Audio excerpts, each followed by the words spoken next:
നോമ്പ് എന്റേതാണ്, ഞാനാണ് അതിന് കൂലി നൽകുന്നത്. അള്ളാഹു പറയുന്നു, നോമ്പ് എന്റേതാണ്, ഞാനാണ് അതിന് കൂലി നൽകുന്നത്. സ്വാഭാവികമായിട്ട് നമ്മളെപ്പോൾ ചിന്തിച്ചു പോകും, അപ്പൊ ബാക്കിയുള്ള അമലുകൾ ആർക്ക് വേണ്ടിയുള്ളതാണ്? നോമ്പ് എന്റേതാണ്, ഞാനാണ് അതിന് കൂലി നൽകുന്നത് എന്ന് അല്ലാഹു പറയുമ്പോൾ ഈ നമസ്കാരമോ, ഈ സക്കാത്തോ, ഈ ഹജ്ജോ, ഈ സദഖയോ, ഈ ഖുർആൻ പാരായണങ്ങളോ, ഈ നസീഹത്തോ, ഈ ഒരുമിച്ച് കൂടലോ, ഇതെല്ലാം ആർക്ക് വേണ്ടിയാണ്? നമസ്കരിക്കാൻ കൈകെട്ടി നിൽക്കുന്ന മനുഷ്യൻ കൈകെട്ടുന്നതിന് മുമ്പ് ഉസല്ലി ലില്ലാഹി തആല, അവൻ അല്ലാഹുവിന്റെ മുന്നിൽ പ്രതിജ്ഞയെടുക്കാൻ തുടങ്ങുന്നതിന് മുമ്പ് അവൻ ചെയ്യുന്ന നിയ്യത്ത് എന്താണ്? ഉസല്ലി ലില്ലാഹി തആല, അല്ലാഹുവിന് വേണ്ടി ഞാൻ നമസ്കരിക്കുന്നു. പിന്നെന്തിനാണ് അല്ലാഹു ഇവിടെ പറഞ്ഞത്? അസ്സൗമു ലീ വഅനാ അജ്സി ബിഹി, നോമ്പ് എന്റേതാണ്, ഞാനാണ് അതിന് കൂലി നൽകപ്പെടുന്നത്, അതിന് കൂലി കൊടുക്കുന്നത് ഞാനാണ്. നോമ്പ് എന്റെയാണ്. ബഹുമാനമുള്ള സഹോദരങ്ങളെ, ഭൂമി മുഴുവനും അല്ലാഹുവിൻ്റെതാണ്, മസാജിദുകൾ മുഴുവനും അല്ലാഹുവിൻ്റെതാണ്, പള്ളികളെല്ലാം അല്ലാഹുവിൻ്റെതാണ്. ബൈത്ത് എന്ന് പറയുമ്പോൾ വീട് എന്നായി പോകും, പക്ഷേ ബൈത്തുള്ള എന്ന് പറയുമ്പോൾ അല്ലാഹുവിന്റെ വീടെന്നാകും. നമ്മുടെ ഈ പ്ലാമോട്ടിലെ പള്ളിയുടെ പേരും മസ്ജിദ് എന്നാണ്. ഇവിടെ മസ്ജിദുള്ള എന്ന് ചേർക്കാറില്ല. കൊട്ടാരക്കര പള്ളിയിലും മസ്ജിദ് എന്ന് പറയുമെങ്കിൽ അവിടെയും മസ്ജിദുള്ള എന്ന് ചേർക്കാറില്ല.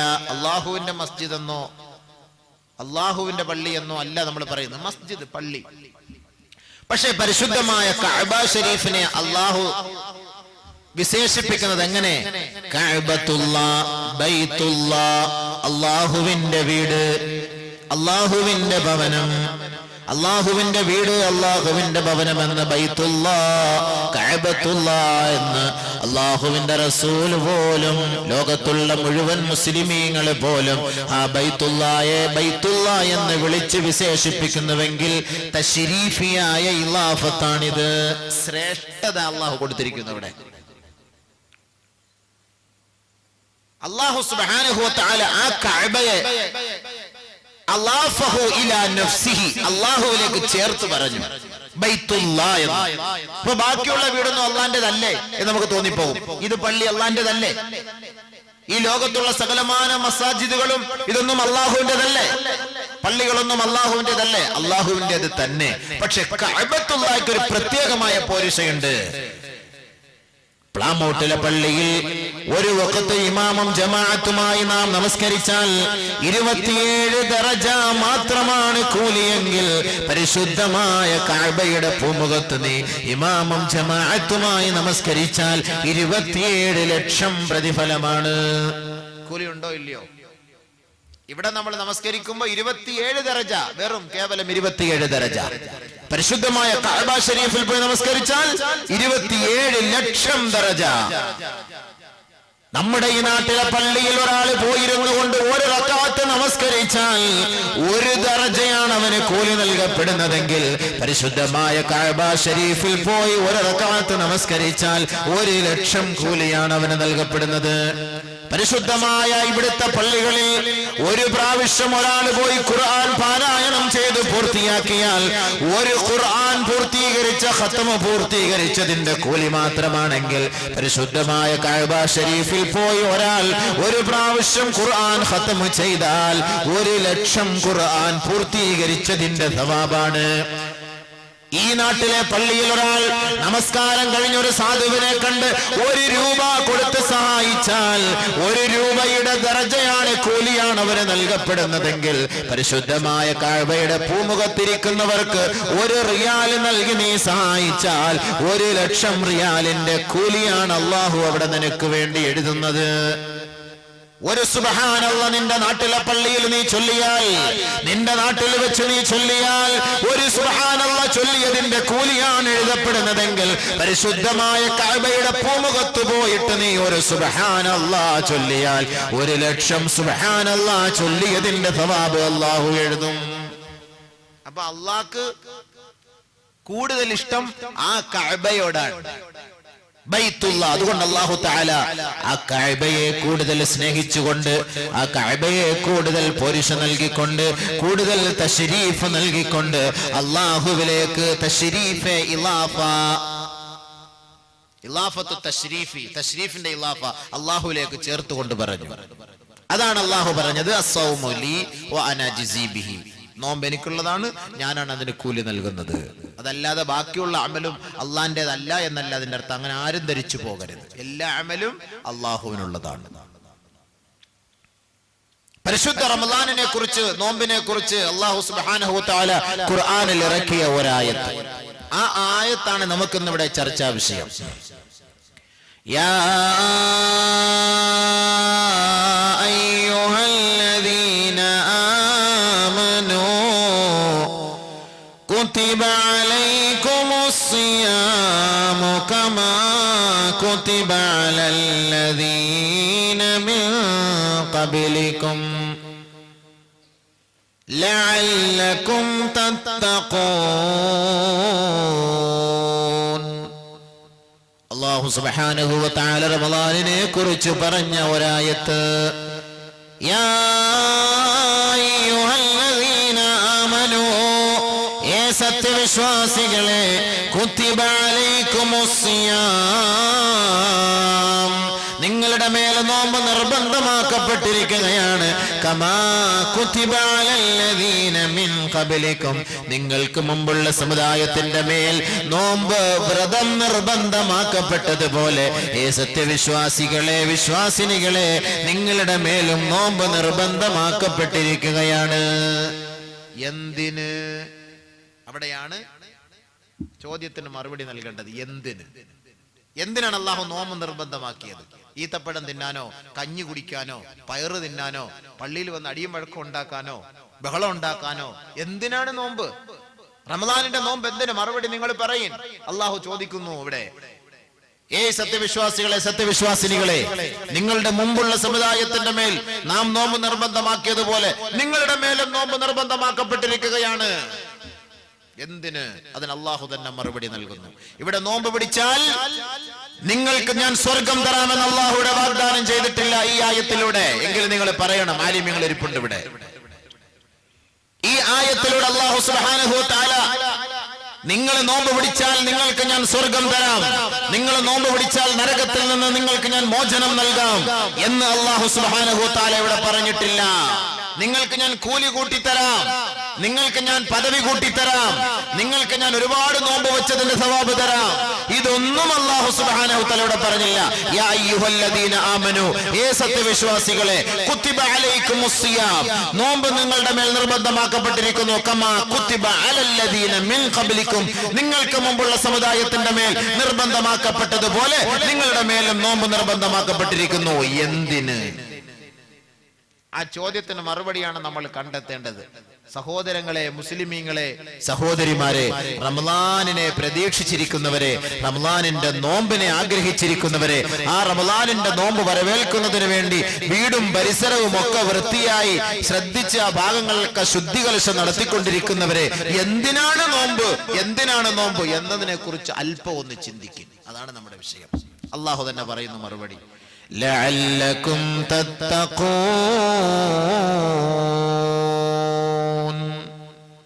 നിങ്ങൾ തഖ്വയുള്ളവരാകുന്നതിനു വേണ്ടി. എന്തിനാണ് നോമ്പ്? നിങ്ങൾ തഖ്വ ഉള്ളവരാകുന്നതിന് വേണ്ടി, ഭയഭക്തിയുള്ളവരാകുന്നതിന് വേണ്ടി, അല്ലാഹുവിനെ പേടിക്കുന്നവരാകുന്നതിന് വേണ്ടി, പടച്ചവനെ ഭയക്കുന്നവരാകുന്നതിന് വേണ്ടി, മതബോധമുള്ളവരാകുന്നതിന് വേണ്ടി, മതനിഷ്ഠയുള്ളവരാകുന്നതിന് വേണ്ടി, യഥാർത്ഥ മുസ്ലിം ആകുന്നതിന് വേണ്ടി, പരിപൂർണമായ നിലയിൽ അല്ലാഹുവിനെ ഭയപ്പെടുന്നതിന് വേണ്ടി, സകലമായ വസ്തുക്കളുടെ മുന്നിൽ അല്ലാഹു അല്ലാതെ മറ്റാരുമില്ല എന്ന പരിപൂർണമായ വിശ്വാസം നിന്റെ ഹൃദയത്തിലേക്ക് തളച്ചു കയറുന്നതിന് വേണ്ടി നാം നിങ്ങളുടെ മേൽ നോമ്പ് നിർബന്ധമാക്കി. ലഅല്ലകും തത്തഖൂൻ, അല്ലാഹു തന്നെ മറുപടി പറയുന്നു. ഈ ആയത്തിൽ എവിടെയാണ് നിങ്ങൾ നോമ്പ് പിടി, നിങ്ങൾക്ക് ഞാൻ സ്വർഗം നൽകാം, നോമ്പ് പിടി നിങ്ങൾക്ക് ഞാൻ നരകമോചനം നൽകാം. എവിടെയാണ് അള്ളാഹു പറഞ്ഞത്? ഇല്ല. അള്ളാഹു പറഞ്ഞ ഒരേ ഒരു ക്വാളിറ്റി, ഒരേ ഒരു ഡിഗ്രി എന്താണ്? നിങ്ങൾ തഖ്വ ഉള്ളവരാകാം, നിങ്ങൾ തഖ്വ ഉള്ളവരായി മാറും. അള്ളാന്റെ അടുക്കൽ നിങ്ങൾ മുത്തഖീങ്ങളായി മാറിയാൽ പടച്ചവൻ നിങ്ങളെ ഇഷ്ടപ്പെടും. അതുകൊണ്ട് തഖ്വ ഉണ്ടാക്കിയെടുക്കാൻ ഒരേ ഒരു പരിഹാരം, അത് റമളാനിന്റെ നോമ്പാണ്. വേറെ ഒന്നുമില്ല പരിഹാരം. ഇവിടെ ഖുർആൻ ഓത് അല്ലെങ്കിൽ ഖുർആൻ ഓത് അല്ലെങ്കിൽ നിങ്ങൾ നമസ്കരിക്ക്, നിങ്ങൾ തഖ്വ ഉള്ളവരായേക്കാം എന്ന് അള്ളാഹു ഇവിടെ പറഞ്ഞില്ല. നിങ്ങൾ നമസ്കരിക്കും. അള്ളാഹു നമസ്കാരത്തെ കുറിച്ച് നിങ്ങൾ നമസ്കാരം നിലനിർത്തി, സക്കാത്ത് കൊടുക്കും. നമസ്കാരം നിലനിർത്തി സക്കാത്ത് കൊടുക്കുക എന്നൊക്കെയാണ് അള്ളാഹു പറഞ്ഞത്. എന്നിട്ട് അള്ളാഹു പറഞ്ഞു, ഇന്ന സ്വലാത തൻഹാ അനിൽ ഫഹ്ശാഇ വൽ മുൻകർ. നീചവും നികൃഷ്ടവുമായ സകലമാന പ്രവർത്തനങ്ങളിൽ നിന്നും നമസ്കാരം തടുത്തു നിർത്തും. ഒരു മനുഷ്യൻ നമസ്കരിക്കുന്നു, അവനിൽ നീചമായ നികൃഷ്ടമായ സ്വഭാവം വിട്ടുമാറുന്നില്ല എങ്കിൽ, സഹോദര സഹോദരി, നീ ഓർത്തോ, നിന്റെ നമസ്കാരം കബൂലിയത്തിലെത്തിയിട്ടില്ല. ഒരാള് നിസ്കരിക്കുന്നു, മണിച്ചം വാട്ടർ അടിക്കുന്നു, ഒരാള് നിസ്കരിക്കുന്നു, പലിശ വാങ്ങുന്നു, ഒരാള് നിസ്കരിക്കുന്നു, കള്ളം പറയുന്നു, ഒരാള് നമസ്കരിക്കുന്നു, തെള്ളുന്നു. ഇന്ന് ജുമാടെ ദിവസം, പരിശുദ്ധമായ ജുമാടെ ദിവസം കളഞ്ഞിട്ട് മമ്മൂട്ടിയുടെ വലിയ പടം കാണുന്നതിന് വേണ്ടി മുസ്ലിം സഹോദരങ്ങൾ ജുമാടെ നമസ്കാരം പോലും മാറ്റിവെച്ചിട്ട് ചൂടോടുകൂടി റിലീസ് പടം കാണാൻ നമ്മുടെ യുവാക്കൾ തിരക്ക് കൂട്ടുന്നു കൊല്ലം ടൗണിൽ. അപ്പൊ അവന്റെ ലക്ഷ്യം എന്താ? അവൻ എന്തിനു നിസ്കരിക്കണം? അവനും മമ്മൂട്ടിയും അവനും മോഹൻലാലും തമ്മിൽ എന്താ വ്യത്യാസം? മോഹൻലാലിന്റെ സുന്നത്ത് കഴിച്ചിട്ടില്ല, ഇവന്റെ സുന്നത്ത് കല്യാണം നടന്നു, അത്രേ ഉള്ളു വ്യത്യാസം. വേറെ വ്യത്യാസമൊന്നുമില്ല.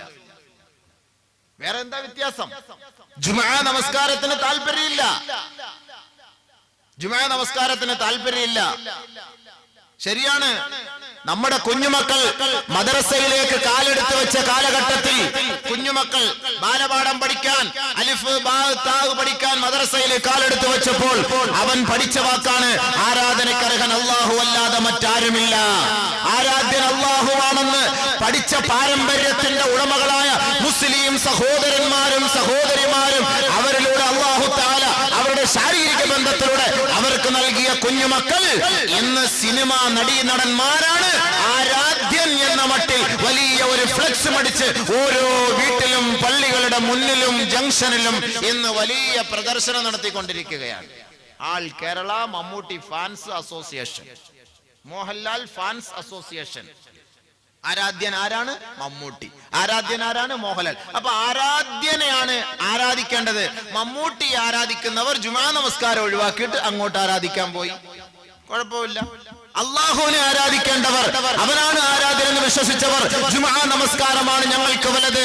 വഈദുൽ മുഅ്മിനീൻ, ജുമാ നമസ്കാരം വിശ്വാസികളുടെ പരിശുദ്ധമായ ദിവസമാണ്, പെരുന്നാളിന്റെ ദിവസമാണ്, സ്വർഗത്തെ സൃഷ്ടിച്ച ദിവസമാണ്.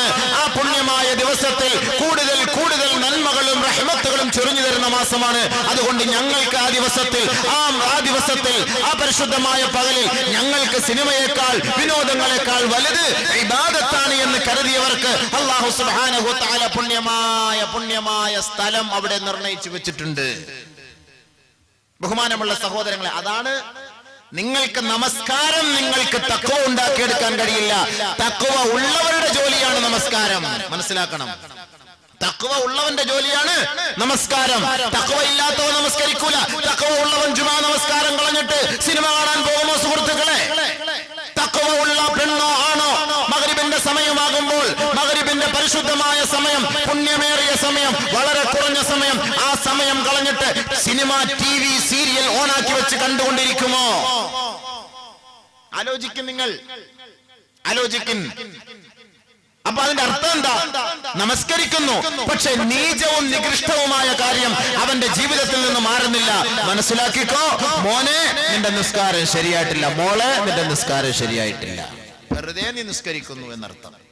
നമസ്കരിച്ചാൽ നീചവും നികൃഷ്ടവുമായ സകലമാന കാര്യങ്ങൾ നിങ്ങളിൽ നിന്ന് മാറിപ്പോകണം.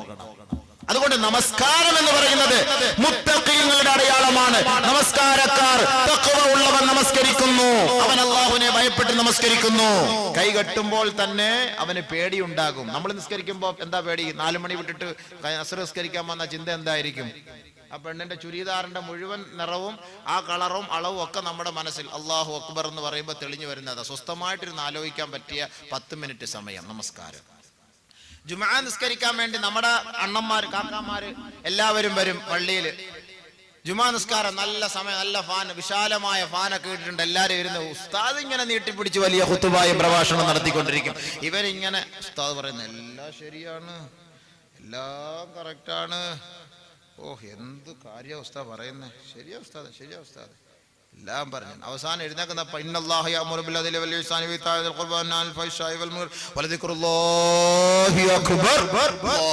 ചാടി പിടിച്ചോ എഴുന്നല്ലോ.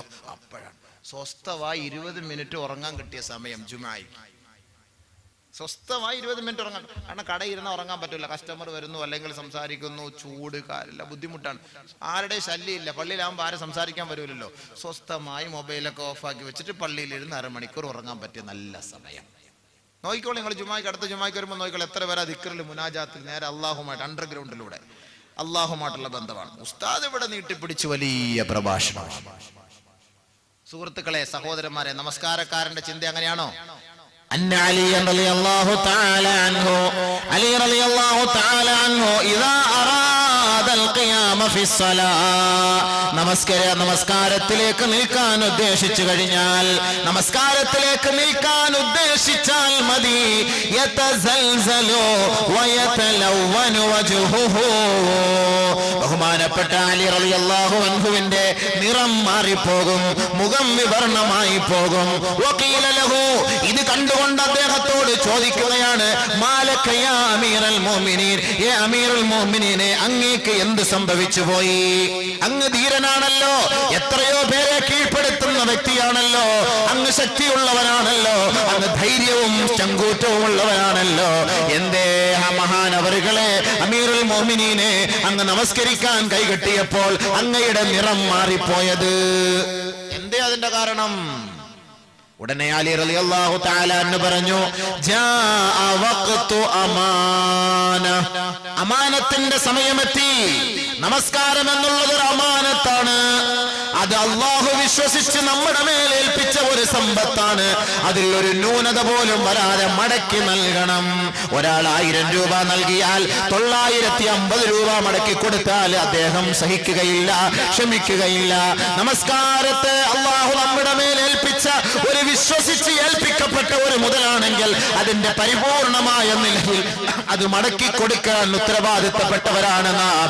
പക്ഷെ എങ്ങനെയാണ് അത് മടക്കി കൊടുക്കുക എന്നെനിക്കറിയില്ല. അതുകൊണ്ട് നമസ്കരിക്കാൻ കൈകെട്ടുമ്പോൾ എന്റെ നിറം മാറിപ്പോകുന്നു സഹാബത്തെ. നമ്മുടെ അങ്ങനെയാണോ? എന്നാലോചിച്ചു നോക്കി സുഹൃത്തുക്കളെ. അതേപോലെ ഉമറുൽ ഫാറൂഖ് റളിയല്ലാഹു അൻഹു. അല്ലാഹ്, ആരാ ഉമറുൽ ഫാറൂഖ്? ബഹുമാനപ്പെട്ട ഉമറുൽ ഫാറൂഖ് റളിയല്ലാഹു തആല അൻഹു ഇദാ അറാദ ബിൽ ഖിയാം, നമസ്കാരത്തിലേക്ക് നിൽക്കാൻ ഉദ്ദേശിച്ചു കഴിഞ്ഞാൽ, തർതഇദു ഫറായിസുഹു വതസ്തഖു അസ്നാനുഹു, അദ്ദേഹത്തിന്റെ ഞരമ്പ് പിടയ്ക്കുമായിരുന്നു. ബഹുമാനപ്പെട്ട അലി റളിയല്ലാഹു, ബഹുമാനപ്പെട്ട ഉമറുൽ ഫാറൂഖ്. ആരാ ഉമറുൽ ഫാറൂഖ് റളിയല്ലാഹു തആല അൻഹു? പരിശുദ്ധമായ കഅബയുടെ പൂമുഖത്ത് പരസ്യമായി തവാഫ് ചെയ്യാൻ ചങ്കൂറ്റം കാണിച്ച ബഹുമാനപ്പെട്ട ഉമറുൽ ഫാറൂഖ് റളിയല്ലാഹു തആല അൻഹു ഖുറൈശി കോട്ടകൊത്തളങ്ങൾ മുഴുവനും ബഹുമാനപ്പെട്ട ഹബീബായ തങ്ങളെയും സഹാബാക്കളെയും വകവരുത്തുന്നതിന് ഗൂഢാലോചന നടത്തിക്കൊണ്ടിരിക്കുമ്പോൾ അല്ലാഹുവിന്റെ റസൂലിന്റെ സമക്ഷത്തിൽ പോയിട്ട് പറയുന്നു, യാ റസൂലല്ലാഹ്, എനിക്ക് അനുവാദം നൽകണം നബിയേ, പരിശുദ്ധമായ കഅബയെ തവാഫ് ചെയ്യാൻ അനുവാദം നൽകണം നബിയേ എന്ന് ബഹുമാനപ്പെട്ട ഉമറുൽ ഫാറൂഖ് റളിയല്ലാഹു അൻഹു ബഹുമാനപ്പെട്ട ഹബീബായ തങ്ങളോട് പറഞ്ഞപ്പോ, അല്ലയോ ഉമറേ, നീ ധൃതി കാണിക്കരുത് ഉമറേ, ധൃതി കാണിക്കരുത് ഉമറേ, നമ്മൾ നമ്മൾ വളരെ കുറഞ്ഞവരാണ്, നമ്മൾ കുറച്ചുപേരേ ഉള്ളൂ, അതുകൊണ്ട് ധൃതി കാണിക്കരുത്. നമ്മുടെ ദീൻ കുറച്ചുകൂടി വ്യാപിക്കട്ടെ, പരസ്യമാകട്ടെ, ആൾബലം അംഗബലം കൂടട്ടെ തരട്ടെ, അതിനുശേഷം നമുക്ക് ഒരുമിച്ച് പോയി കഅബ തവാഫ് ചെയ്യാം. ഇപ്പോൾ കുഫാറുകൾ നിറഞ്ഞിരിക്കുകയാണ്, അവരുടെ കൈകളിലാണ് പരിശുദ്ധമായ കഅബ. അതുകൊണ്ട് നമ്മൾ അങ്ങോട്ട് പോയാൽ ഒരുപക്ഷെ നമ്മളെ അവർ പീഡിപ്പിച്ചാലോ, അതുകൊണ്ട് ഉമറെ അങ്ങ് ക്ഷമിക്കണമെന്ന് ഹബീബായ തങ്ങൾ പറഞ്ഞപ്പോ ഉമറുൽ ഫാറൂഖ് റളിയല്ലാഹു അൻഹു പറഞ്ഞു, എങ്കിൽ യാ റസൂലല്ലാഹ്, ഈ ഉമർ മാത്രം പോയി തവാഫ് ചെയ്തിട്ട് വരാം, എന്നെ ആർക്കെങ്കിലും വല്ലതും ചെയ്യാൻ കഴിയുമോ എന്ന് ഞാനൊന്ന് നോക്കട്ടെ. ഞാൻ മാത്രം നിങ്ങൾ ഇവിടെ നിങ്ങൾ അനുവാദം തന്നാൽ മതി. ഉമറുൽ ഫാറൂഖ് റളിയല്ലാഹു ഒറ്റയ്ക്ക് പോയിട്ട് തവാഫ് ചെയ്യാൻ വേണ്ടി തുടങ്ങി. തവാഫ് ചെയ്യാൻ തുടങ്ങിയപ്പോൾ വന്നു അബൂജഹല്, ഉത്ബത്ത്, ഷൈബത്ത് ഓരോരുത്തരിഞ്ഞ് വന്നപ്പോൾ അടിക്കാൻ തുടങ്ങി. ഉമറുൽ ഫാറൂഖിനെ അടിക്കാൻ തുടങ്ങി. ഇങ്ങോട്ട് പിടിച്ച് ഓരോന്നിനെ രണ്ട് കുൻഫുടെ രണ്ട് അടി പിടിച്ച് ഓരോരോ അടി. അപ്പോഴത്തേക്ക് ബാക്കി ഓരോരുത്തർ ഓടാൻ തുടങ്ങി. ഉമറുൽ ഫാറൂഖ് റളിയല്ലാഹു അൻഹു പറഞ്ഞു, ഞാൻ മുസ്ലിമായിരിക്കുന്നു, അഷ്ഹദു അല്ലാ ഇലാഹ ഇല്ലല്ലാഹ് വ അഷ്ഹദു അന്ന മുഹമ്മദർ റസൂലുള്ളാഹ്, ഞാൻ അള്ളാഹുവിനെ കൊണ്ട് വിശ്വസിച്ചിരിക്കുന്നു, മുഹമ്മദ് അള്ളാഹുവിന്റെ ദൂതനാണെന്ന് ഞാൻ സാക്ഷ്യം വഹിച്ചിരിക്കുന്നു. ഈ ഖുറൈശി കുടുംബത്തിൽ അതല്ലെങ്കിൽ ഈ മക്കക്കാരിൽ ആർക്കെങ്കിലും എന്റെ ഹബീബായ തങ്ങളെ അല്ലെങ്കിൽ എന്നെ അല്ലെങ്കിൽ എന്റെ സഹപ്രവർത്തകരെ വല്ലതും ചെയ്യാൻ കഴിയുമെങ്കിൽ തന്റെ ഇടമുള്ളവർ, ചങ്കൂറ്റമുള്ളവർ കടന്നു വാ. ബഹുമാനപ്പെട്ട ഉമറുൽ ഫാറൂഖിന്റെ വാക്കുകേട്ട് ആരുടെ അടുത്ത് വരുമോ?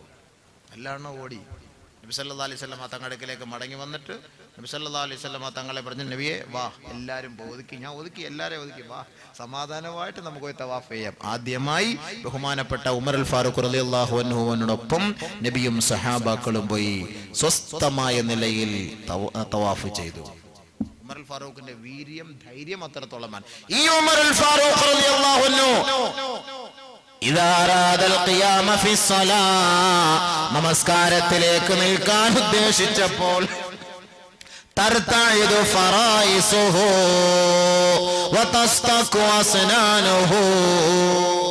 അദ്ദേഹത്തിന്റെ പല്ല് കൂട്ടിയിടിക്കാൻ തുടങ്ങി.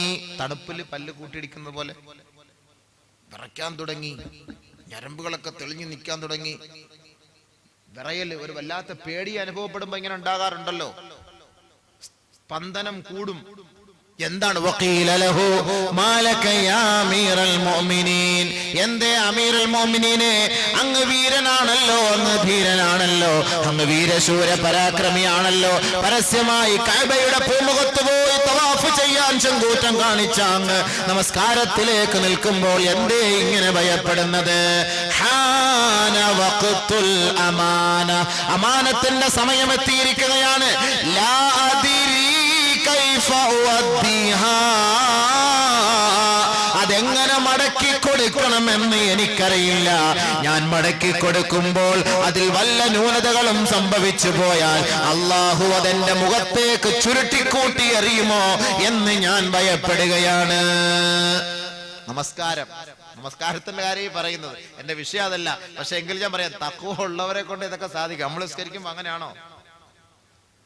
ഉസ്താദ് ഏത് സൂറത്താ ഓതിയെന്ന് നിസ്കാരം കഴിഞ്ഞ് ചോദിച്ചാ ഏത് സൂറത്താന്നോ എന്തോ ഉസ്താദ് ഓതി, ഏതോ ഒന്ന് ഓതി. നിസ്കാരം കഴിഞ്ഞ് എന്നോട് ചോദിച്ചാൽ ഏത് സൂറത്താ ഉസ്താദ് ഓതിയത്? നമ്മുടെ നിസ്കാരം അതാ. 3 റക്അത്ത് ഉസ്താദ് നിസ്കരിച്ച് സലാം വീട്ടി, എല്ലാരും മറന്നു പോകും, ആരും ഓർത്ത് കാണൂല. നമ്മുടെ ഫിക്ർ എവിടെ? നമ്മുടെ ഫിക്ർ എവിടെ? ചിന്ത എവിടെ? ഇതാണ് നമ്മുടെ നമസ്കാരം. തഖ്വ ഉള്ളവർക്ക് ഇങ്ങനെ നിസ്കരിക്കാൻ കഴിയോ? തഖ്വ ഇല്ലാത്തവരുടെ ഈ നിസ്കാരം അശ്രദ്ധയായി പോകുന്നു. ബഹുമാനപ്പെട്ട ഒരു മഹാനായ പണ്ഡിതൻ, ബഹുമാനപ്പെട്ട അംർ ഇബ്നു ദർർ റളിയല്ലാഹു തആല അൻഹു, വഖഅത്തിൽ ആകിലതു ഫീ യദി അംർ ഇബ്നു ദർർ റളിയല്ലാഹു തആല അൻഹു, അംർ ഇബ്നു ദർർ റളിയല്ലാഹു തആല അൻഹു എന്ന മഹാന്റെ കയ്യിൽ അർബുദം ബാധിച്ചു പോയി. ഫഖാല ലഹുൽ അത്തിബാ, ഡോക്ടർമാർ അദ്ദേഹത്തോട് പറഞ്ഞു, ലാ ബുദ്ദ അൻ നഖ്തഅ യദക, അങ്ങയുടെ കൈ മുറിച്ചു മാറ്റാതെ മറ്റു മാർഗമൊന്നുമില്ല. ഫഖാല ലഹു, അപ്പോൾ അദ്ദേഹം പറഞ്ഞു, ഇഖ്തഉഹാ, നിങ്ങൾ മുറിച്ചു കളഞ്ഞോ, പ്രശ്നമൊന്നുമില്ല. അപ്പോൾ ഡോക്ടർമാര് പറഞ്ഞു, അന്ന് അനസ്തേഷ്യ ഒന്നുമില്ല.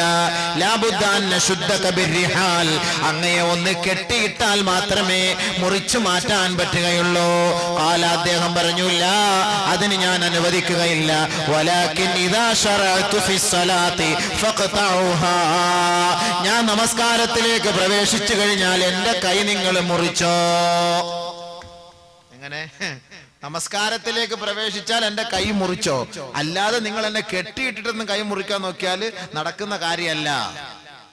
ഇദാ ദഖല ഫിസ്സലാ, അദ്ദേഹം നമസ്കാരത്തിലേക്ക് പ്രവേശിച്ചപ്പോൾ ഫഖുതിഅത് യദുഹു, അദ്ദേഹത്തിന്റെ കൈ മുറിക്കപ്പെട്ടു. വലം യശൂർ, അദ്ദേഹം അറിഞ്ഞില്ല. അങ്ങനെയുണ്ട് നമസ്കാരം. അതാണ് നമസ്കാരം. അല്ലാഹു അങ്ങനെ നിസ്കരിക്കാൻ തൗഫീഖ് നൽകട്ടെ. അതാണ് നമസ്കാരം, അതാണ് ഖുശൂ. അതാണ് അല്ലാഹു തആല പറഞ്ഞത് ഖദ് അഫ്ലഹൽ മുഅ്മിനൂൻ അല്ലദീന ഹും ഫീ സ്വലാത്തിഹിം ഖാശിഊൻ. മുഅ്മിനീങ്ങൾ വിജയിച്ചു, സത്യവിശ്വാസികൾ വിജയിച്ചു, നമസ്കാരക്കാരെ നിങ്ങൾ വിജയിച്ചു. ഏത് നമസ്കാരക്കാരാണവർ? അല്ലദീന ഹും ഫീ സ്വലാത്തിഹിം ഖാശിഊൻ, നമസ്കാരത്തിൽ തീർത്തും ഭയഭക്തിയോടെ നമസ്കരിച്ചവരായിരുന്നു അവർ. ഖുശൂഅോടെ ഖുളൂഅോടെ നമസ്കരിച്ച ആ നമസ്കാരക്കാർ വിജയം പ്രാപിച്ചു എന്ന് പരിശുദ്ധ ഖുർആൻ. വല്ലദീന ഹും അലാ സ്വലവാതിഹിം യുഹാഫിളൂൻ, നമസ്കാരത്തെ സൂക്ഷിക്കുന്നവർ, നമസ്കാരത്തിൽ വേണ്ടവണ്ണം ശ്രദ്ധ ചെലുത്തുന്നവർ, അവർ വിജയിച്ചു, അവർ വിജയിച്ചു. അല്ലാഹു കൂട്ടത്തിൽ നമ്മളെ ഉൾപ്പെടുത്തട്ടെ. അതാണ് നമസ്കാരം. അപ്പൊ നമസ്കരിച്ചാൽ നിങ്ങൾ നിസ്കരിക്കാൻ വരീൻ, നിങ്ങൾ തഖ്വ ഉള്ളവരായേക്കാമെന്ന് അല്ലാഹു ഇവിടെ പറഞ്ഞിട്ടില്ല. നിങ്ങൾ നിസ്കരിക്കാൻ തഖ്വ ഉള്ളവരായേക്കാമെന്ന് പറഞ്ഞിട്ടില്ല. കാരണം നടക്കത്തില്ല. നടക്കോ?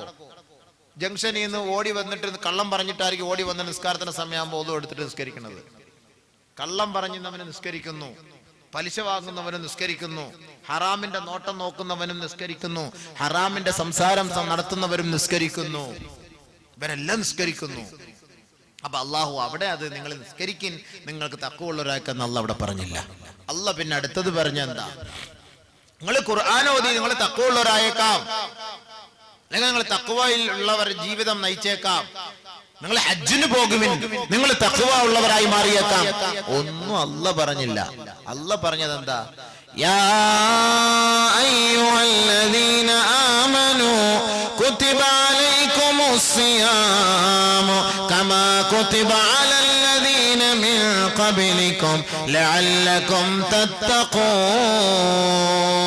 ഏ സത്യവിശ്വാസികളെ, നിങ്ങൾ മതഭക്തരാകണമോ തഖ്വയുള്ളവരാകണമോ മുത്തഖീങ്ങളായ യഥാർത്ഥ ദാസന്മാരും ദാസിമാരുമായി മാറണമോ, നിങ്ങൾ നോമ്പ് പിടിക്കുവിൻ, നിങ്ങൾ നോമ്പ് പിടിക്കുവിൻ. നോമ്പ് പിടിക്കുന്നതിലൂടെ നിങ്ങൾ തീർത്തും മതഭക്തനായി മാറിയേക്കും. നോമ്പ് പിടിക്കുക. എന്താ കാരണം? എന്താ കാരണം? എന്താണ് റമളാൻ ഇത്ര തിരക്ക് പള്ളിയിൽ? കഞ്ഞി കുടിക്കാനാണോ? ഒന്നുമല്ല. കഞ്ഞി ഇല്ലാതെ റമളാൻ നോമ്പ് പിടിച്ചു നോക്ക്, ആള് വരുമല്ലോന്നറിയാം. ഏത് നിസ്കരിക്കാത്തവനും തൊപ്പിയും ജുബ്ബായും ഉടുപ്പും ഒക്കെ ആയിട്ട് നേരത്തെ കഴിവെക്കും. ഷഅബാൻ മാസത്തിന്റെ അവസാനത്തോടു കൂടി എല്ലാം കഴുകി റെഡിയാക്കി വെക്കും പള്ളിയിൽ വരാൻ വേണ്ടിയിട്ട്. നാളെ നോമ്പ് തുടങ്ങുവാണ്, പള്ളിയിൽ പോകണം, എല്ലാം കഴുകി റെഡിയാക്കി വെക്കും, എല്ലാം ക്ലീൻ ചെയ്ത് റെഡിയാക്കി വെക്കും. എല്ലാവരും റമളാനിനൊരു പ്രത്യേക മഹത്വം, ബഹുമാനം. കച്ചവടക്കാരെല്ലാം പള്ളിയിൽ, അധ്യാപകരൊക്കെ പള്ളിയിൽ, വിദ്യാർത്ഥികളൊക്കെ പള്ളിയിൽ, വിദ്യാർത്ഥികൾ പള്ളിയിൽ, പള്ളി നിറച്ച് പിള്ളേർ ക്ലാസ് ഒക്കെ കട്ട് ചെയ്ത് പള്ളിയിൽ. അല്ലാത്ത ഒരു ഒക്കത്ത് പോലും ഒന്ന് കട്ട് ചെയ്ത് ലോഹറസ്കരിക്കാൻ വന്ന ക്ലാസ് ക്ലാസ് ക്ലാസ് ക്ലാസ്. ഇതല്ലാത്ത സമയത്തെല്ലാം പള്ളിയിൽ പല പല യൂണിഫോം വേഷത്തിൽ കാലും വെച്ച് ഇങ്ങനെ പള്ളി കിടക്കുന്ന കാണാം ഓരോരോ കുട്ടികൾ. റമളാന്റെ മാസം ആകുമ്പോൾ എല്ലാം പള്ളിയിൽ. എന്താ ഇപ്പൊ നിങ്ങളിപ്പോ ഇത്ര പേര് പള്ളിയിൽ ഇത്ര തിരക്ക് പിടിക്കാൻ കാരണം എന്താ? ചെറുപ്പക്കാരെ ആദ്യം വിളിക്കും, നീ 2-3 മൊബൈലൊക്കെ കൊണ്ട് നടക്കുന്നതാണല്ലോ, നീ ഇപ്പൊ മൊബൈലൊന്നും വിളിയില്ല, മൊബൈൽ കാണുന്നില്ല.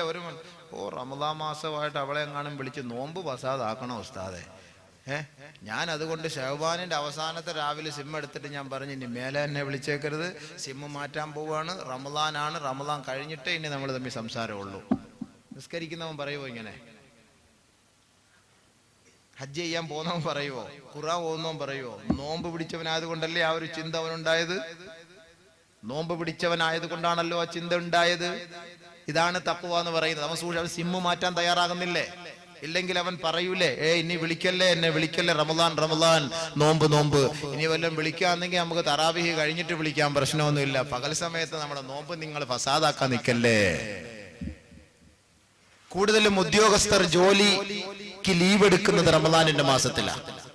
എന്താ സാറേ നിങ്ങൾക്ക് മാസത്തിൽ ഒരു വർഷത്തിൽ എത്ര ലീവുണ്ട്? ഉസ്താദ ഞാൻ ആവശ്യത്തിനൊന്നും എടുക്കൂല, കാരണം റമദാനിൻ്റെ മാസത്തിൽ എനിക്ക് ഓഫീസിൽ കിടന്ന് അവന് അതിന് കൂട്ടി നിൽക്കാനും ഇതിന് കൂട്ടി നിൽക്കാനും കൈക്കൂലി വാങ്ങാനും കൊടുപ്പിക്കാനും എഴുതാനും ഓരോ പെണ്ണുങ്ങൾ സാരിയൊക്കെ കൊടുത്തോണ്ട് വന്ന് കണ്ട് നമ്മുടെ നോമ്പ് ഫസാദായി പോകും. അതിനേക്കാളും നല്ലത് നമുക്ക് റമദാനിൽ ഒരു 30 ദിവസം നമ്മുടെ ലീവ് എടുത്തു കഴിഞ്ഞാൽ അൽഹംദുലില്ലാ പള്ളിയായിട്ട് കഴിഞ്ഞുകൂടാം. നിസ്കാരമുള്ള ഉദ്യോഗസ്ഥനായിരിക്കും.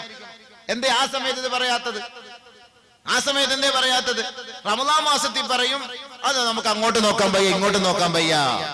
അതല്ലാത്ത സമയത്താണെങ്കിൽ ഫുലൂസും കൊണ്ടുപോകുമ്പോ വിരിപ്പിങ്ങനെ അടിയിലോട്ട് വെച്ചേക്കാം. റമദാൻ മാസത്തിൽ വാങ്ങിക്കാൻ പറ്റൂല, കൊടുക്കാൻ പറ്റൂല, എഴുതാൻ പറ്റൂല, കൂട്ടി നിൽക്കാൻ പറ്റൂല. അപ്പോൾ പറയും അതാണ് തഖ്വ. അപ്പോൾ റമദാനാണ്, നോമ്പാണ്. അതാണ് തഖ്വ, സൂക്ഷ്മത. കച്ചവടക്കാരൻ റമദാൻ മാസത്തിൽ കച്ചവടം ചെയ്യുമ്പോൾ ഒരു റേറ്റ്, റമദാൻ അല്ലാത്ത മാസത്തിൽ കച്ചവടം ചെയ്യുമ്പോൾ ഒരു റേറ്റ്. അതെന്താ? ഇതിനിപ്പോ നീ എന്താ വില? ഇതിപ്പോ 15 രൂപ കിലോ വെണ്ടയ്ക്ക. 15 രൂപ ഉണ്ട്. അതാണ് റമദാൻ മാസം, ഞാൻ കള്ളം പറയത്തില്ല. റമദാൻ അല്ലാത്ത മാസമായിരുന്നു ഞാൻ കള്ളം പറഞ്ഞേ. തന്നെ പറയൂ, റമദാൻ മാസമാണ് ഞാൻ കള്ളം പറയില്ല. റമദാൻ മാസമാണ് കറക്റ്റാ, ശരിയാണ്, കള്ളം പറയത്തില്ല. എന്താണ് അവിടെ? സൂക്ഷ്മത, തഖ്വ. അതാണ് തഖ്വ എന്ന് പറയുന്നത്. നമസ്കാരമുള്ളവനെ കൊണ്ടത് കഴിയില്ല. നോമ്പുകാരൻ അവൻ സ്വമേധയാ അവൻ പറയാണ് സൂക്ഷിക്കണം. റോഡിലൂടെ പെണ്ണ് പോകുന്നു. ആർക്കും ആഗ്രഹമില്ലാത്തത്? എല്ലാവർക്കും ആഗ്രഹമുണ്ട്. പക്ഷെ പോകുമ്പോ റമദാൻ മാസം ഡേ നോക്കല്ലേ, നോമ്പ് ശരിയാ, എല്ലാം മൂടിയെല്ലാം. എന്തോരത് ജീവിതത്തിൽ ഭൂകമ്പം ഉണ്ടായാൽ പോലും തലേ തുണിയിടാത്ത പെണ്ണ് റമദാൻ മാസം ആകുമ്പോഴത്തേക്ക് എവിടുന്നെങ്കിലും ഒരു കൂറ ഓയിൽ മേടിച്ചോണ്ട് വന്ന് എല്ലാം കഴുകി തൂത്ത് പടച്ചവനെ അത് ഇട്ടുകൊണ്ട് ഇങ്ങനെ പോകുന്ന കണ്ടു കഴിഞ്ഞാൽ പടച്ചവൻ താഴോട്ട് നോക്കി കഴിഞ്ഞാൽ മുകളിലോട്ട് നോക്കുന്നത് നോമ്പ് തുറക്കുന്ന സമയത്താണ്. ഭയങ്കര അതവ്, ജീവിതത്തിൽ നമ്മൾ കണ്ടിട്ടില്ലാത്ത അതവ്. എന്തുകൊണ്ട്? റമദാൻ മാസത്തിലെ നോമ്പ് എല്ലാം പൂട്ടി അങ്ങ് നോക്കി. TV എല്ലാം എപ്പോഴാ തുറക്കുക? സഹറിന്റെ സമയത്ത്. ഹലോ അസ്സലാമു അലൈക്കും. സഹർ നോമ്പ് നല്ല സുന്ദരമായ സമയത്ത്, ബർക്കത്തായ മുബാറക്കായ സമയത്ത്, അത്താഴം കഴിക്കുന്ന സമയത്ത്, നിങ്ങൾ തഹജ്ജുദ് എഴുന്നേറ്റ് 2 റക്അത്ത് തഹജ്ജുദ് നിസ്കരിച്ച് ദുആ ചെയ്യേണ്ട സമയത്ത് TV കൊണ്ടുപോയി നമ്മൾ ഡൈനിങ് ഹാളിൽ കൊണ്ടുവച്ചിരിക്കും. കാരണം എന്താ? അങ്ങോട്ട് നോക്കി തിന്നോണ്ടിരിക്കുക, അവരിങ്ങോട്ട് ചോദിക്കുന്നതിന് മറുപടി നൽകി തിന്നോണ്ടിരിക്കുക. സഹർ തിന്നുക, ഇടയത്താഴം തിന്നുക. ഇവന്റെ നോമ്പ് എങ്ങനെ കബൂലാകും? TV എല്ലാം സീരിയലെല്ലാം മാറ്റി വെക്കും. പടച്ചവനെ ഒരു മാസം വേണമെങ്കിൽ വിളിച്ചു പറയും, ഒരു മാസത്തേക്ക് ദയവ് ചെയ്ത് നിങ്ങൾ അതൊന്നും ഇപ്പൊ സംപ്രേഷണം ചെയ്യല്ല, ഇതൊന്ന് കഴിഞ്ഞോട്ടെ. സിനിമ പിടിച്ചു വെക്കുമല്ലോ. സിനിമ കഴിഞ്ഞ റമദാനിൽ, അങ്ങേ റമദാനിൽ ഹിറ്റ് സിനിമ. റമദാൻ മാസത്തിൽ ഓണം, ഈ വർഷം ഓണം വരുന്നു. നിങ്ങൾ നോക്കിക്കൊള്ളീൻ ബഹുമാനമുള്ള സഹോദരങ്ങളെ, മുസ്ലിം സമുദായത്തെ പരിഗണിച്ചുകൊണ്ട് റിലീസ് ചെയ്യുകയില്ല. കാരണം എന്താ? കാക്കാമാര് കാണുകയില്ല, നമുക്ക് നഷ്ടമായി പോകും. അതുകൊണ്ട് റമദാൻ കഴിഞ്ഞ ഉടനെ അങ്ങോട്ട് റിലീസാക്കിയാൽ ആ 30 ദിവസത്തെ ബർക്കത്തോടുകൂടി അവര് വന്ന് കാണുമ്പോ അതിനൊരു പ്രത്യേക ദറജ കൂടുതലാണ്. നിങ്ങൾ നോക്കിക്കോ, കഴിഞ്ഞ റമദാനിൽ ഓണം വന്നിട്ടില്ല. അപ്പൊ നോക്ക്, ഭൂരിപക്ഷം ആരെ പരിഗണിച്ചുകൊണ്ടാണ് സിനിമ പോലും ഇവിടെ പ്രദർശിപ്പിക്കുന്നത്? ബഹുമാനമുള്ള സഹോദരങ്ങളെ, റമദാൻ മാസമാകട്ടെ, ബിവറേജസ് കോർപ്പറേഷനിലെ കണക്കുകൾ നിങ്ങൾ പോയി പരിശോധിച്ചു നോക്കുവിൻ. ബിവറേജസ് കോർപ്പറേഷനിലെ മാനേജർമാര് പറയുന്നത് റമദാൻ കഴിഞ്ഞാലേ ഞങ്ങൾക്ക് വല്ലം കിട്ടുള്ളൂ, ഇപ്പം വെറും നക്കാപ്പിച്ച മാത്രമേ കിട്ടുന്നുള്ളൂ. 27-ാം രാവ് കഴിയണം, ഞങ്ങളുടെ ബിസിനസ്സിൽ കുറച്ച് ശതമാനം കൂടണമെങ്കിൽ. ആരാപ്പോ അതിന്റെ പിന്നില്? ഇതിന്റെ പിന്നില്? ഞാൻ പറയുന്ന ആളല്ല, ഞാൻ ഒരുപാട് കണക്കുകൾ തിരക്കി പഠിച്ചു വെച്ചിട്ടുണ്ട്. ഓരോ സഹോദരങ്ങളും വന്ന് പറയും. കഴിഞ്ഞ സാമ്പത്തിക വർഷത്തിൽ കേരളം കുടിച്ചു തീർത്തത് 5000 കോടി രൂപയുടെയാ. 5000 കോടി രൂപ ഒന്നുമില്ലേ? 5000 രൂപ കാണാനുള്ള തൗഫീഖ് ഉണ്ടോ നമുക്ക്? പിന്നെ 5000 കോടി ഇത് എവിടെ കൊണ്ട് അടച്ചു വെക്കും? എല്ലാം കൂടെ ഇത് മൊത്തം കുടിച്ചു തീർത്തൊക്കെയാണ്. റമദാൻ മാസമാകുമ്പോൾ അവൻ അങ്ങോട്ട് മാറ്റി വെക്കും. എന്തുകൊണ്ട്? തഖ്വ. ഒരു ചെറുപ്പക്കാരൻ ജോലി ചെയ്യാൻ പുറത്തേക്ക് പോയി. അവനും അവന്റെ ഭാര്യയും മാത്രമാണ് അവൻ വീട്ടിൽ താമസിക്കുന്നത്. ജോലി ചെയ്ത് ക്ഷീണിച്ച് അവശനായി. ഉച്ച സമയം കഴിഞ്ഞ് 2 മണിയായി. ദാഹിച്ച് വിശന്ന് റമദാനിന്റെ നോമ്പും പിടിച്ച് ക്ഷീണിച്ച് വരികയാണ്. അവന്റെ വീട്ടിന്റെ അകത്തളത്തിൽ ഫ്രിഡ്ജിനകത്ത് ശീതള പാനീയമുണ്ട്. അവന്റെ ഭാര്യ മാത്രമേ ഉള്ളൂ. ഇവനാ ഫ്രിഡ്ജ് തുറന്ന് വെള്ളമെടുത്ത് കുടിച്ചാൽ അവന്റെ ഭാര്യ പുറത്തു പറയുകയില്ല, മറ്റാരും കാണുകയുമില്ല. പക്ഷേ നോമ്പുകാരനായ ക്ഷീണിച്ചു പോയ ഒരു ചെറുപ്പക്കാരൻ അവൻ വീട്ടിലേക്ക് കയറി വന്നാൽ അവൻ ഫ്രിഡ്ജിലെ തണുത്ത വെള്ളം കുടിക്കാൻ അവൻ തയ്യാറാവുകയില്ല. തയ്യാറാകുമോ? എത്ര ക്ഷീണിച്ച് നമ്മൾ വന്നോട്ടെ, എത്ര ക്ഷീണിച്ച് വന്നോട്ടെ, 2-3 ഷാർജ ജ്യൂസ് ഒറ്റ ശ്വാസത്തിന് കുടിക്കുന്നവരായിക്കൊള്ളട്ടെ, നോമ്പും പിടിച്ചിട്ട് കച്ചവടം കഴിഞ്ഞിട്ട് ക്ഷീണിച്ചു വരുമ്പോ നമ്മൾ വന്നിട്ട് വെള്ളം കുടിക്കാൻ നിൽക്കുമോ? ആരുമില്ല വീട്ടില്. നീ ഭാര്യയില്ലാന്ന് വെച്ചോ, ആരുമില്ല എങ്കിലും നമ്മൾ തണുത്ത വെള്ളം കുടിക്കാനോ ഒരു ജ്യൂസ് കുടിക്കാനോ തയ്യാറാവുകയില്ല. ഇതാണ് തഖ്വ. ഒളിഞ്ഞും തെളിഞ്ഞും അള്ളാഹുവിനെ രഹസ്യത്തിലും പരസ്യത്തിലും ഭയപ്പെടാൻ ഒരേ ഒരു മാധ്യമം മാത്രമേ ഉള്ളൂ, അത് പരിശുദ്ധമായ നോമ്പ് മാത്രമാണത്. രഹസ്യമായ ഇബാദത്ത്. ഇവൻ വീട്ടിനകത്ത് ഇരുന്നാലും പിന്നെന്താ ചെയ്യാ? ഒരു പക്ഷേ വന്നാല് ഓടി വന്ന് കുറച്ച് വെള്ളം ഒഴിച്ച് ഒരു തുണിയൊക്കെ ഇട്ട് ഫാനൊക്കെ ഇട്ട് ഇച്ചിരി സമാധാനത്തിന് വേണ്ടി ക്ഷീണത്തിന് പരിഹാരം കാണും. അതല്ലാതെ വെള്ളം കുടിക്കൂല. രോഗിയായാൽ പോലും ആശുപത്രി പോയി മരിക്കാൻ പോയാലും ഒരു വെള്ളം തരട്ടെ എന്ന് പറഞ്ഞാൽ എനിക്ക് വേണ്ട അല്ലോ എനിക്ക് വേണ്ടെന്ന് പറയാം. മരിക്കാൻ പോവാന്നൊക്കെ നമുക്കത് ഒഴിവാക്കാം സുഹൃത്തുക്കളെ, അതൊന്നും സമ്മതിക്കൂല. വേണ്ട അല്ലോ, തുപ്പല് വിഴുങ്ങൂലല്ലോ. വല പിടിക്കാൻ ഈ നോമ്പ് പിടിക്കാൻ തുടങ്ങിക്കഴിഞ്ഞാൽ ഉള്ളത് ഉപ്പല് മുഴുവൻ ശേഖരിച്ച് അങ്ങോട്ട് വെക്കും. പടച്ചവനെ ബസ്സിനകത്ത് കയറാൻ തുടങ്ങിയിടം മുതൽ തുപ്പല് ശേഖരിച്ച് വെക്കും. കൊട്ടാരക്കര ടൗണിൽ ചെല്ലുമ്പോൾ ബ്ലുക്കോന്നും പറഞ്ഞ ഒരൊറ്റ തുപ്പ് 1 ലിറ്റർ കാണും എല്ലാം കൂടെ. പരിസരത്ത് നിൽക്കുന്ന ട്രാഫിക്കുകാരന്റെ അവന്റെ ഷൂസില് അവന്റെ പാന്റില് അടുത്ത നാട്ടിൽ കൂടെ പോകുന്ന എല്ലാം കൂടെ 1 ലിറ്റർ തുപ്പല്. റമദാൻ ആയിക്കഴിഞ്ഞാൽ പിന്നെ തുപ്പലിന്റെ മാസമാണ്. പള്ളി ചെരുപ്പ്, നല്ലൊരു ചെരുപ്പ് കൊണ്ടിട്ട് പള്ളിക്കാർ തിരിച്ചു വന്നപ്പോ എന്താ മാർബിളി തെന്നുന്നത് പോലെ ചെരുപ്പിട്ടപ്പോ. എന്താ സുഹൃത്തുക്കളെ ഇത്? ഇങ്ങനെ എന്തിനാ തുപ്പണത്? ഈ തുപ്പല് വിഴുങ്ങിയാ നോമ്പ് മുറിഞ്ഞു പോവോ? നഖം വെട്ടിയ നോമ്പ് മുറിഞ്ഞു പോവോ? മുടി വെട്ടിയത് മുടി വെട്ടല്ലേ നോമ്പ് മുറിഞ്ഞു. അപ്പൊ നമ്മൾ ഈ കത്രിക വെച്ച് മുറിക്കുന്ന ഒരു സാധനമായി നോമ്പെന്ന് തോന്നുന്നു. മുറിയുന്ന സാധനം. നോമ്പ് മുറിക്കാൻ മുടി വെട്ടല്ലേ നോമ്പ് മുറിയും, നഖം മുറിക്കല്ലേ നോമ്പ് മുറിയും. ഇതൊക്കെ നമ്മൾ അങ്ങോട്ട് തീരുമാനിക്കുന്ന കാര്യങ്ങളാണ് സുഹൃത്തുക്കളെ, സഹോദരങ്ങളെ. അതൊന്നുമില്ല. അല്ലാഹു തആല നമ്മുടെ ശരീരം നിലനിർത്തുന്നതിന് വേണ്ടി നമുക്ക് തന്നിരിക്കുന്ന നീരാണ് ഉമിഴ്നീര്. അത് നമുക്ക് കുടിക്കാം, അതിറക്കുന്നുണ്ട്, കുഴപ്പമില്ല. ഇനി വലിയ കഫം അതൊക്കെ ഇങ്ങോട്ട് കാർക്കിച്ച് തുപ്പി ശേഖരിച്ച് വെച്ചിട്ട് അത് വിഴുങ്ങലാണ് പ്രശ്നം. അത് ഒഴിവാക്കുക. അതല്ലാതെ ഉമിഴ്നീര് നമുക്ക് അല്ലാഹു തആല നമ്മുടെ ശരീരത്തിന്റെ ആരോഗ്യത്തിന് വേണ്ടി തരുന്നത്, അതെല്ലാം കൂടെ ശേഖരിച്ച് വെച്ച് നിങ്ങൾ തുപ്പി സ്ഥലം മലീമസമാക്കല്ലേ. ആ നോമ്പിന്റെ ഭവ്യതയെ നഷ്ടപ്പെടുത്തല്ലേ, നാട്ടുകാരെ കൊണ്ട് പറയിക്കല്ലേ. സ്കൂളിലൊക്കെ പിള്ളേർ പഠിക്കാൻ പോയ കുട്ടികൾ അറിയില്ല, പറഞ്ഞു വിടും വീട്ടിൽ നിന്ന്, മോനെ തുപ്പല് വിഴുങ്ങല്ലേടോക്കളെ, തുപ്പല് വിഴുങ്ങല്ലേ എന്ന് പറഞ്ഞ വിടുന്ന്. അവൻ ഇതെല്ലാം കൂടെ പിടിച്ചു വെച്ച് സാറിന്റെ മോന്തയ്ക്കോട്ടായിരിക്കും അവസാനം തപ്പിവിടുന്നു. ഒരിക്കലും അങ്ങനെ ചെയ്യല്ലേ മക്കളെ, നിങ്ങൾ അങ്ങനെ ചെയ്യണം. നിങ്ങൾ വിഴുങ്ങിക്കോ തുപ്പല്, പക്ഷെ എല്ലാം കൂടെ ശേഖരിച്ച് വെച്ചിട്ട് ഒന്ന് വിഴുങ്ങാലോ എന്ന് ഓർത്തൊക്കെ, അങ്ങനെയൊക്കെയാണ് അതിന് നോമ്പിന് പ്രശ്നമായി മാറുന്നത്. നമ്മൾ റമദാനിനെ കാത്തു സൂക്ഷിക്കണം, മറ്റുള്ളവർക്ക് ഒരു വേദന ഉണ്ടാക്കുന്ന അവസ്ഥയാക്കി കളയരുത്.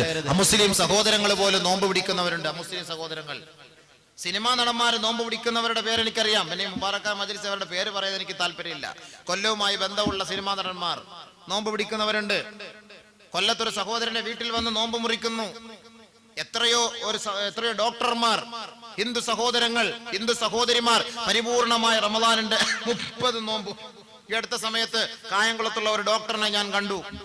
അദ്ദേഹം റമദാനിനെ കുറിച്ച് ഇങ്ങനെ പറഞ്ഞു. അദ്ദേഹം പറഞ്ഞു, ഞാൻ നോമ്പ് പിടിച്ചു കൊണ്ടുപോകും, ഞാനല്ലാതെ ബാക്കി ആരും നോമ്പ് പിടിക്കൂല വീട്ടിൽ. എങ്കിൽ ഞാൻ ഒരുപക്ഷെ ഉറങ്ങിപ്പോയാൽ 3 മണിയാവുമ്പോ എന്റെ ഭാര്യ എന്നെ വിളിച്ചുണർത്തും, എനിക്ക് ആഹാരം തരും, ഞാനത് കഴിച്ചിട്ട് കിടക്കും.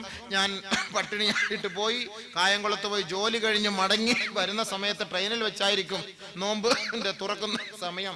പക്ഷെ ഞാൻ ഒന്നും കഴിക്കില്ല, ഞാൻ തിരിച്ച് വീട്ടിൽ വന്ന് 9 മണി ആ സമയത്ത് ഞാൻ കഴിക്കുള്ളൂ. ഞാൻ പറഞ്ഞു, നിങ്ങൾ നോമ്പ് മുറിക്കും, ഒരു കാരക്ക മേടിച്ചു വെച്ചോളി, ആ സമയത്ത് നിങ്ങൾ നോമ്പ് തുറക്ക്, എന്നിട്ട് പിന്നീട് നിങ്ങൾ വീട്ടിൽ വന്ന് കഴിച്ചോളി. ബഹുമാനമുള്ള സഹോദരങ്ങളെ, അമുസ്ലിം സഹോദരങ്ങൾ പോലും ആദരിക്കുന്നു. തൊപ്പിയിട്ടുകൊണ്ട് അമുസ്ലിം സഹോദരന്റെ കടയിൽ പോയി ഒരു നാരങ്ങ വെള്ളം ചോദിക്കാമോ ആർക്കെങ്കിലും? നമുക്ക് ലജ്ജ കാണുകയില്ല. ഗോപാലൻ ചോദിക്കും, അല്ല കാക്ക നിങ്ങൾക്ക് നോമ്പില്ലേ? എനിക്ക് സുഖമില്ലാത്ത കാര്യം. പിന്നെ സുഖമില്ലാത്ത ആള് രഹസ്യമായ ആഹാരം കഴിക്കും. സുഖമില്ലാത്ത ആള് നോമ്പ് പിടിക്കാൻ കഴിയില്ല. അവൻ നോമ്പുകാരനെ പോലെ കഴിഞ്ഞുകൂട്. നീ രോഗിയാണെന്ന് എല്ലാവർക്കും അറിയാം, പക്ഷെ ആ മാസത്തെ ബഹുമാനിക്ക്, ആ ദിവസത്തെ ആദരിക്ക്. നീ രഹസ്യ